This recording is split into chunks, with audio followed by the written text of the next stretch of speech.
Here at the regional office, I oversee early childhood programming for Rock Island County. We serve 660 children in 33 classrooms throughout the county. We also have a prevention initiative program where we serve 48 children ages 0 to 3. And we go into the centers and work with the children and families, providing supports and resources to the children and their families.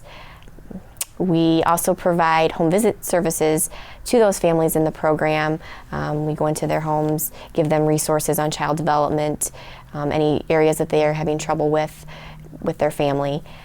I firmly believe in early care and education.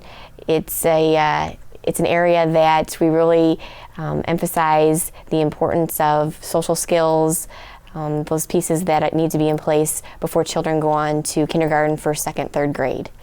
I really feel our program is important because we provide resources for families and programming that allows parents to bring their children to our centers where their children enroll in pre-K programming, as well as have care throughout the day. So not only are they being cared for by staff who are of high quality, but they also have access to early care programs that are being provided to them by certified teachers that are hired by our office. So there's a team dynamic that takes place in which the certified teachers work with the childcare staff and provide an environment that's really optimal for learning and growth and development. Quality early education is important in a child's future because studies continue to show and have shown that the early years really lay the groundwork for future brain development. If you look at experiences that children have when they're young, you can really review and research and see that those children who have access and are exposed to those high learning, high quality experiences do better down the line when they're in school in kindergarten, first, second, and third grade. So when parents are looking or professionals are looking at the quality that's in these programs, it's essential that we have in place the staff, the environments, the supports that will really promote positive early learning experiences for the children in our care. 3 traits that I think are essential for early care and education teachers and professionals. One of those would be being flexible.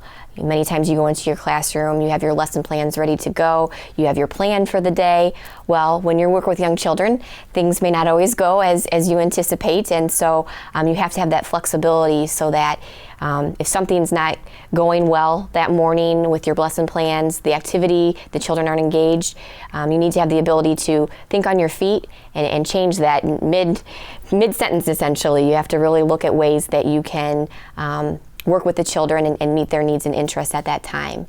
Another skill that teachers really need to have is communication, whether it's communication with professionals, communication with their team members, communication with parents. That is an essential part of being a teacher. You need to have the ability to sit down and go over maybe a challenging situation that occurred that day with a child, or talk to a teammate about something that you found to be maybe not within best practices, whether it be how they handled a discipline situation or how they talk to another parent. So communication is definitely a cornerstone piece of being a teacher. Another trait that I feel very strongly about is creativity. When you're working with young children, many times things such as hand washing or putting your coat on can be challenging for children. And if teachers or professionals can find ways to make that a fun routine, it can really make a difference in how the child responds and reacts to that daily routine in their life.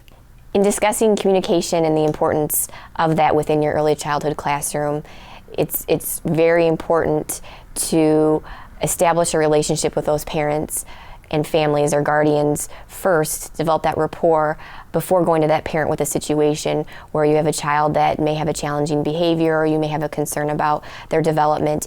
If you've taken that time to really develop and establish a healthy relationship with that family, it's much easier and much more conducive to go in and talk to that parent about, here's what I'm seeing with your child, what are your goals and resources and priorities, and how can I help you in meeting those goals? I feel the most effective way for parents to communicate or correspond with the teachers in their child's classroom is to always remember that the teacher, the parent educator, the administrator in that building is there to serve as an ally to them and their family. If we look at why we're all there in that school building or that childcare center. It's to help that child grow and be successful in life. And if we keep in mind the end goal and that we're there to help their child, I think all of us can come together and work for a common goal in helping that child move on to kindergarten and first and second grade and be successful in school and developing the skills that are essential, developing their cognitive, their language, their social and emotional skills that will help them go on and be a productive member of society as an adult. I would suggest or promote or encourage anyone to go into the field of early care and education because you're working with people from all walks of life and making an impact on them every single day. I don't know many jobs that you go into a classroom or you go into a home and you work with the families or you work with the children and you walk away knowing that you've impacted that individual, that child, that family in some capacity. And they can come back to you years later and remember you and remember what you did to help them and make a difference. And that alone, I think, can make your job something that you get up for every day because you know that you're making a difference in the lives of the people that you work with. I think it's an incredibly exciting time to be in the field of early care and education as there are endless opportunities to be a part of the field outside of just being a classroom teacher. Our program here at the regional office, we work with teachers in the classroom, but we also work with a variety of other individuals who work with children and families. There are individuals who go into the home and do home visits.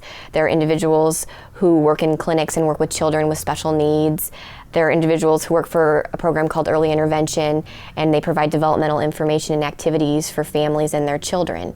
So I think there's a perception out there in our society that if I want to go into early care and education, I have to be a classroom teacher. And that's not the reality of our field today. I firmly believe in being a lifelong learner, and a component of being a lifelong learner is continuing your education. I can personally attest to the benefits of going back to school and getting another degree or getting your master's degree. In early care and education, I started out with a degree in teaching. I decided I wanted to go back to school to get my master's. It was a little scary along the way. I was a little hesitant, not sure how would I go about that process. But I went on to school and graduated, and that led and opened the door to other opportunities.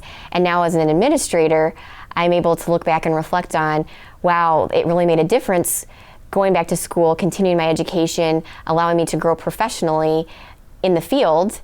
And now, as I sit in this role as an administrator, I encourage the teachers in our program to continue their education because they've seen how it's impacted my life and have also seen that there are other opportunities out there for them in the field of early care and education.